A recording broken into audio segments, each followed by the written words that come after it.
ಚಾಲಕನ ನಿಯಂತ್ರಣ ತಪ್ಪಿ ಮರಕ್ಕೆ ಡಿಕ್ಕಿ ಹೊಡೆದ ಆಟೋ, ಓರ್ವ ಸಾವು, ಇಬ್ಬರಿಗೆ ಗಂಭೀರ ಗಾಯವಾಗಿರುವ ಘಟನೆ ಶ್ರೀನಿವಾಸಪುರ ತಾಲೂಕಿನ ಗುಂಡುಮನತ್ತ ಕ್ರಾಸ್ ಬಳಿ ನಡೆದಿದೆ. ಚಾಲಕನ ನಿಯಂತ್ರಣ ತಪ್ಪಿದ ಆಟೋ ಮರಕ್ಕೆ ಡಿಕ್ಕಿ ಹೊಡೆದ ಪರಿಣಾಮ ಓರ್ವ ವ್ಯಕ್ತಿ ಸ್ಥಳದಲ್ಲೇ ಮೃತಪಟ್ಟಿದ್ದಾರೆ. ಆಟೋದಲ್ಲಿ ಇದ್ದ ಒಂದೇ ಕುಟುಂಬದ ಇತರ ಇಬ್ಬರು ಗಂಭೀರವಾಗಿ ಗಾಯಗೊಂಡಿದ್ದಾರೆ.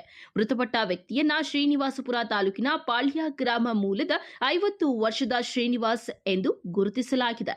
ಇವರು ತಮ್ಮ ಪತ್ನಿ ಮತ್ತು ಮಗನೊಂದಿಗೆ ಬೆಂಗಳೂರಿನಿಂದ ಕೇತಗಾನಹಳ್ಳಿಯಲ್ಲಿ ಇರುವ ಸಂಬಂಧಿಕರ ಮನೆಯ ಕಾರ್ಯಕ್ರಮಕ್ಕೆ ಆಟೋದಲ್ಲಿ ತೆರಳುತ್ತಿದ್ದರು. ಈ ವೇಳೆ ಗುಂಡುಮನತ್ತ ಕ್ರಾಸ್ ಬಳಿ ಆಟೋ ಚಾಲಕನ ನಿಯಂತ್ರಣ ತಪ್ಪಿ ರಸ್ತೆ ಬದಿಯ ಮರಕ್ಕೆ ವೇಗವಾಗಿ ಡಿಕ್ಕಿ ಹೊಡೆದಿದೆ. ಅಪಘಾತದಲ್ಲಿ ಗಂಭೀರವಾಗಿ ಗಾಯಗೊಂಡಿರುವ ಶ್ರೀನಿವಾಸ್ ಅವರ ಪತ್ನಿ ಆಂಜಮ್ಮ ಮತ್ತು ಮಗ ವೆಂಕಟೇಶ್ನನ್ನ ಹೆಚ್ಚಿನ ಚಿಕಿತ್ಸೆಗಾಗಿ ಕೂಡಲೇ ಕೋಲಾರದ ಜಿಲ್ಲಾಸ್ಪತ್ರೆಗೆ ರವಾನಿಸಲಾಗಿದೆ. ಪ್ರಸ್ತುತ ಅವರು ತೀವ್ರ ನಿಗಾ ಘಟಕದಲ್ಲಿ ಚಿಕಿತ್ಸೆ ಪಡೆಯುತ್ತಿದ್ದಾರೆ ಎಂದು ತಿಳಿದುಬಂದಿದೆ. ಘಟನಾ ಸ್ಥಳಕ್ಕೆ ಶ್ರೀನಿವಾಸಪುರ ಪೊಲೀಸ್ ಠಾಣೆಯ ಅಧಿಕಾರಿಗಳು ಭೇಟಿ ನೀಡಿ ಪರಿಶೀಲನೆ ನಡೆಸಿದ್ದಾರೆ.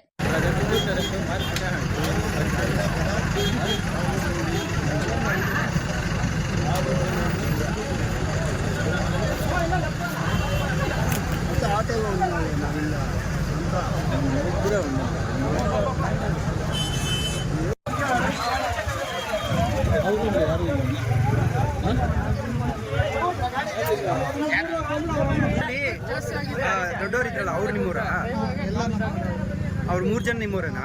ಬಟ್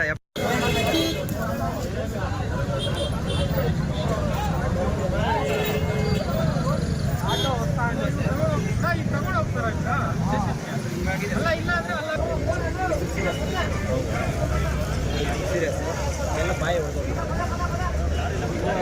ಆಟೋ ಡ್ರೈವರ್ಗೆ ಏನಿಲ್ಲ.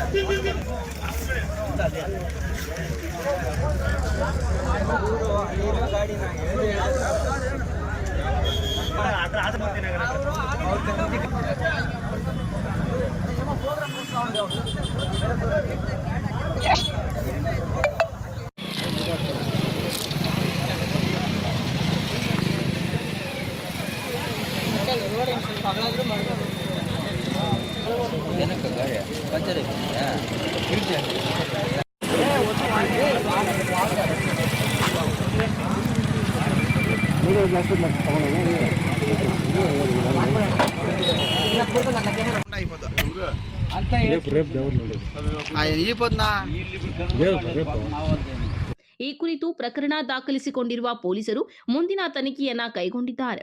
N M Suresh, MM TV news, Srinivaspur.